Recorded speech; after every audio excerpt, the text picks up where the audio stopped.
Good morning বন্ধুরা, আশা করি সকলে খুব ভালো আছো। আমিও খুব ভালো আছি।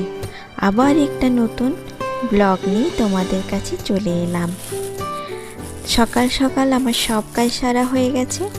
এখন আমি চলে এসেছি কিচেনে দুপুরে রান্না করতে। এই দেখো, এইগুলো দেখে বলো তো এইগুলো কি?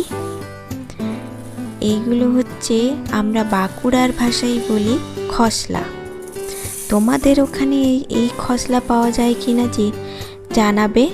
আর এটাকে খসলা বলো না অন্য কোনো নামে ডাকো সেটাও জানাবে।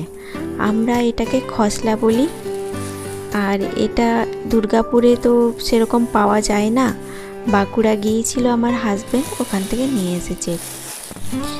এই খসলা খেতে যেমন সুস্বাদু, বানাতেও একটু ঝামেলা আছে। বিশেষ করে এই খসলার ছালটা ছাড়ানো একটু ঝামেলা আছে।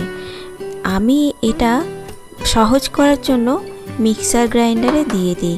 মিক্সার গ্রাইন্ডারে খসলাগুলো দিয়ে হালকা হালকা ঘুরিয়ে নিই, হালকা করে। দেখবে ছাল থেকে খসলাটা আলাদা হয়ে যায়। এই দেখো আমি করে নিয়েছি। খসলার থেকে ছালগুলো আলাদা হয়ে গেছে। আমি একদমই হালকা, একদম অনেকক্ষণ ধরে চালাইনি। একটু চালিয়েছি, বন্ধ করেছি, আবার 1 সেকেন্ড চালিয়েছি, বন্ধ করেছি। এইভাবে আমি মিক্সিতে চালিয়ে খসলা থেকে তার ছালগুলো আলাদা করেছি। তারপরে থালাতে দিয়ে ওগুলো ঝেড়ে নিয়েছি। ছালগুলো হাওয়াতে পড়ে গেছে উড়ে।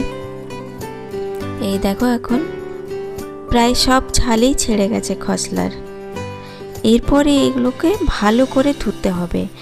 এটাকে ভালো করে না ধুলে কিন্তু খাওয়ার সময় বালি লাগবে। খুব ভালোভাবে ধুয়ে নিতে হবে। আমি ধুয়ে নিয়েছি খুব ভালো করে। আর দেখো এখন কিন্তু ছাল একটাও নেই, সব চলে গেছে।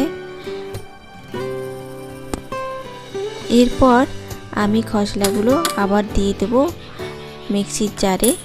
এগুলো আবার আমি পেস্ট বানিয়ে নেব।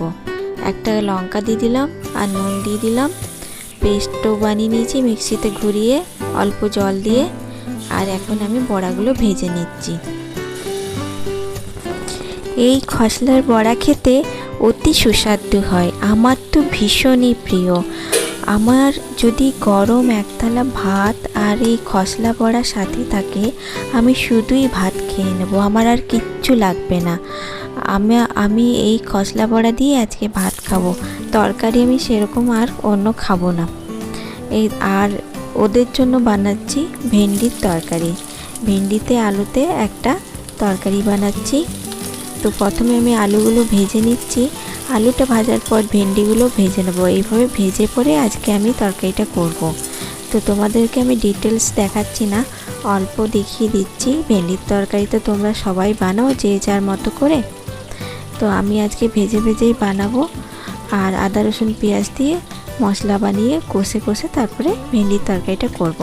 আর আজকে আর কি কি রান্না করেছি দেখে নাও। ভাত, তার সাথে এই যে খসলা বড়া, পটল ভাজা করেছি আর মুসুরির ডাল।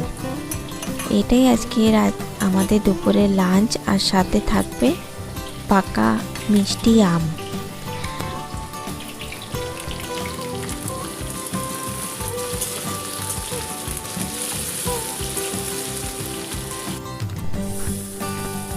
আলু আর ভেন্ডি ভেজে নিয়েছি ভালো করে। এরপরে আমি পেঁয়াজটা ভেজে নিচ্ছি। তারপরে আদা রসুন পেঁয়াজের পেস্ট দিয়ে দেবো আর গুঁড়ো মশলাগুলো দিয়ে দেবো, দিয়ে ভালোভাবে কষিয়ে নেব। এরপর আমার ভেন্ডির তরকারি রেডি হয়ে যাবে। এই দেখো ভেন্ডির তরকারিটা রেডি হয়ে গেছে। আর খেতে খুবই সুন্দর হয়েছিল। এই ভেন্ডির তরকারিটা দিয়ে তোমরা গরম ভাত, গরম রুটি দুটোতেই খেতে পারবে।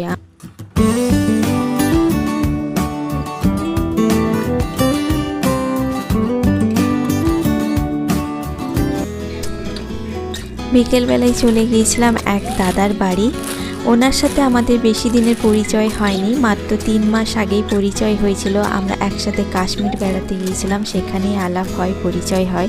তো সেই দাদা ফোন করেছিলেন গতকাল, বলল আমাদের বাড়িতে আম হয়েছে, তোমরা এসে আম নিয়ে যাও, অনেক আম পেড়েছি গাছ থেকে। তো আমরা বিকেলে ওনারই বাড়ি চলে গিয়েছিলাম। বেশ সন্ধেবেলাটা ওনার বাড়িতে ভালোভাবে কাটালাম। চাটা মিষ্টি জল খাওয়া হলো, গল্প হলো, আর আসার সময় এতগুলো আম দিল আমাদেরকে। সত্যিই খুব ভালো মানুষ উনি, মনটা খুবই ভালো ওই দাদার। তো ওই আর ওনার মনটার মতো আমগুলোও কিন্তু খুব মিষ্টি। দেখো আমগুলো দারুণ মিষ্টি, একদম মাখনের মতন। আমটার নাম হচ্ছে আম্রপালি। এই আম্রপালি আমটা দেখবে তোমরা খেয়ে, খুব মিষ্টি হয় আর এর মধ্যে একটা খুব সুন্দর সুগন্ধি আছে। এটা আমার খুব ভালো লাগে। আমার পাশের বাড়িতেও সেম গাছ আছে, ওরাও দিয়েছিল। মানে সন্ধ্যাবেলাতে বসে গেলাম বোনপুর পাঞ্জাবিটা নিয়ে। ওর তো আগের দিন দেখিয়েছিলাম বুকের কাছের কাজটা, আজকে আমি হাতাতে কাজ করছি, হাতাতে একটু কাজ করে দিচ্ছি, তাহলে দেখতে আরও সুন্দর লাগবে। এইটুকু করার পর মনে হচ্ছিল একটু ফাঁকা ফাঁকা লাগছে কোথাও যেন, তো আর একটু ডিজাইন আমি পাতা পাতা সাইডে দিয়ে দেব। একটু একটু করে পাঞ্জাবিটা বানাচ্ছি, হয়েও যাচ্ছে, কাজের ফাঁকে ফাঁকে করছি। তো তোমরা দেখে জানিও পাঞ্জাবির এই হাতের ডিজাইনটা কেমন হয়েছে। যদি ভালো লাগে আমার ভিডিওটা অবশ্যই একটা লাইক করে দিও।